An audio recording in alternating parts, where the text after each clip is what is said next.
बछड़ा चराने की अनुमति मिल गई। छठे वर्ष में 5 वर्ष तक ने खाए खेले माखन मिश्री। जब ही गए वृंदावन, कुछ दिन के बाद गैया चराने के लिए मिल जाएगा। 6-7 वर्ष के बाद 11 वर्ष तक रहे। 6 वर्ष वृंदावन में, 5 वर्ष गोकुल, 5, 6, 11, 14 वर्ष मथुरा में, 11, 14, 25 और 100 वर्ष द्वारिका में, 125। बछड़ा को लिए सुधा अपना साथी जो था मनसुखा वगैरह लिए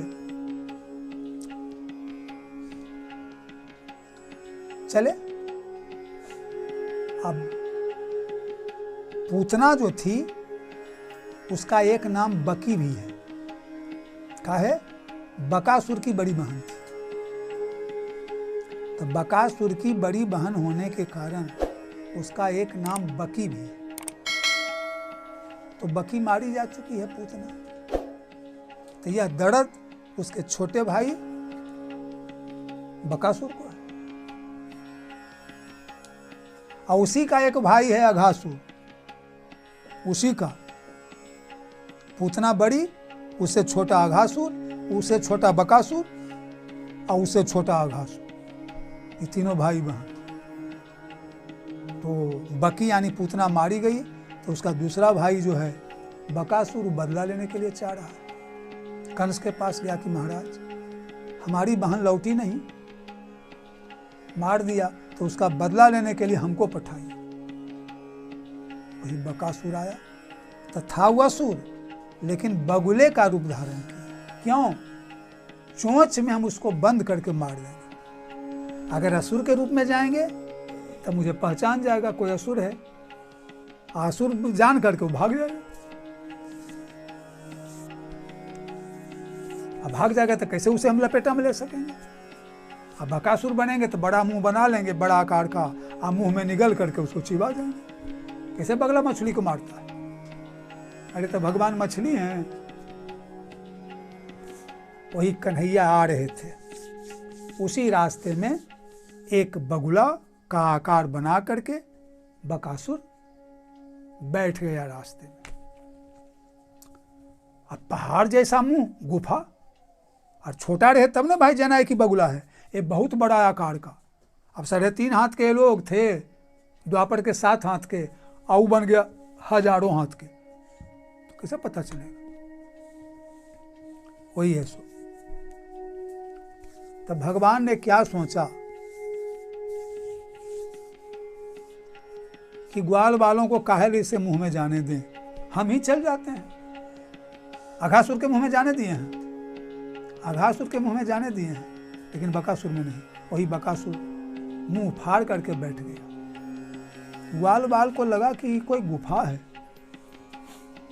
लेकिन भगवान ने कहा कि ना, इस सबको जाने। वही गए, और ज्यों ही गए तो पहचान गया कि ही कन्हैया है। माथे पर मुरली और मोर का मुकुट और कमर में घुंघरू और कछनी, यही है नंद का लाल।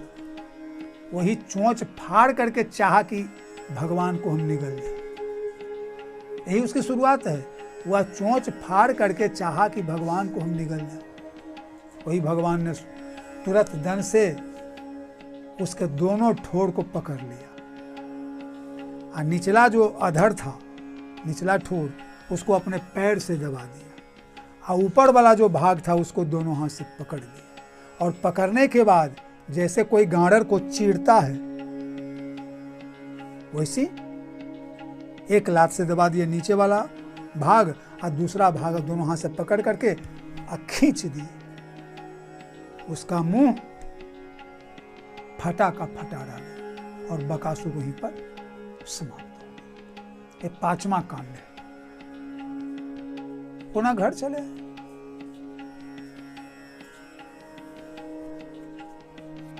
घर चले आए। कल हुआ, वही भोजन छाजन लिए। रोज पहले कलौआ कर लेते थे, लेकिन आज कलौआ भगवान नहीं किए हैं जंगल में। क्यों?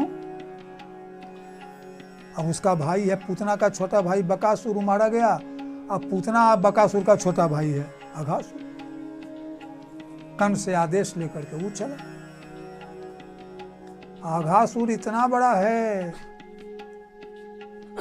इतना बड़ा विशाल और इतना बदमाश कि देवता भी डरते हैं। देवलोक तक को चढ़ाई करता है आघासुर। देवता थर थर कांपते थे उसके डर से।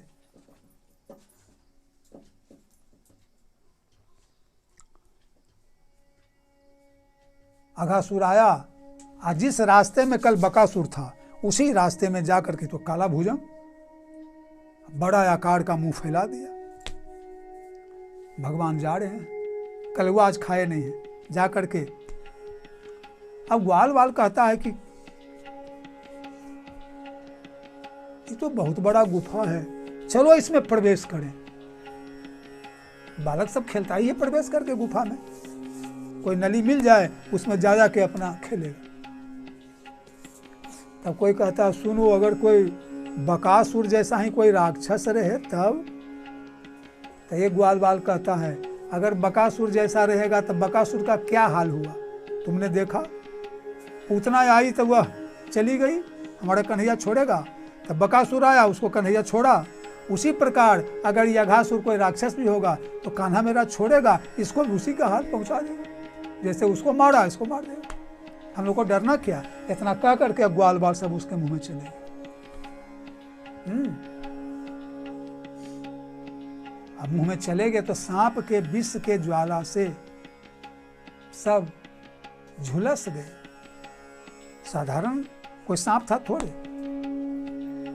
भगवान ने कहा अब तो इसके मुंह के अंदर हमको जाना पड़ेगा।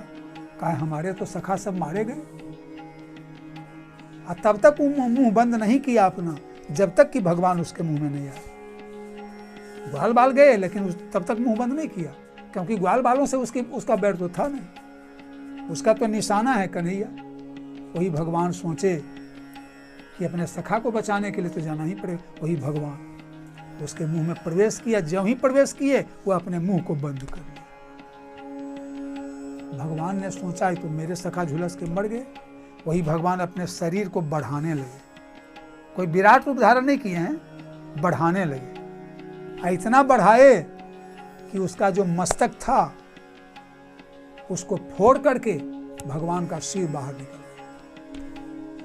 उसका मस्तक को फोड़ करके भगवान का सिर बाहर, उसकी आंखें निकल गई, मुंह फट गया। और अपने शरीर को इतना बढ़ाए कि उसका गर्दन जो था, उसके जो श्वास की नली थी वह बंद हो गई। इन्होंने अपने शरीर को इतना बढ़ाया कि उसकी जो सांसें चलती थी जिस नली से, वह नली बंद हो गया। अब माथा फूटिया गया, आंख निकल गई और वहीं पर वो अपनी अंतिम सांस गिन करके समाप्त। ग्वाल बाल को सब मूर्छित मर गए। भगवान ने अपनी अमृत भरी दृष्टि से देखा, इनकी आंखों में तो अमृत है, इनकी बोली में अमृत है। मनु जी शत्रुपा जी तपस्या कर रहे थे तो देह पर बस केवल दीमक है। अब भगवान की आकाशवाणी हुई कि मांगू मांगू बड़ू भय न भवानी, परम गंभीर कृपामृत सानी। कृपा जोड़ अमृत, कृपामृत। परम गंभीर कृपामृत सानी, उसमें कृपा रूपी अमृत सना हुआ वाणी। और एकदम तुरंत गोस्वामी लिखते हैं हिष्ट पुष्ट तन भय सुहाए। कैसे? तो मानहूं अवहीं भवन ते आए। मानो कि अभी भवन ते आए, अभी लगता है घर से आए कि यहाँ तपस्या करने। इस प्रकार हो गए। उनको तो कोई सजीवन बूटी मिली नहीं, उनको तो कोई हेमफड़ मिला नहीं, डेक्सोरेंज। कैसे पुष्ट हो गए? भगवान की वाणी रूपी पोषक तत्व से। तो भगवान की वाणी में अमृत, यहाँ आंख में अमृत। वही देखे सब ग्वाल बाल फिट ज्यों के त्यों जैसे थे। उनको यादें नहीं थी हम कहाँ गए कहाँ मरे। तो जब चिन्हा देखा, कन्हैया से पूछा ये कन्हैया तो ये तो असुर है घासुर, इसके मुंह में तुम लोग चल गया था और तुम लोग मर गया था। देखो इसको मार करके और तुमको हम जिलाए।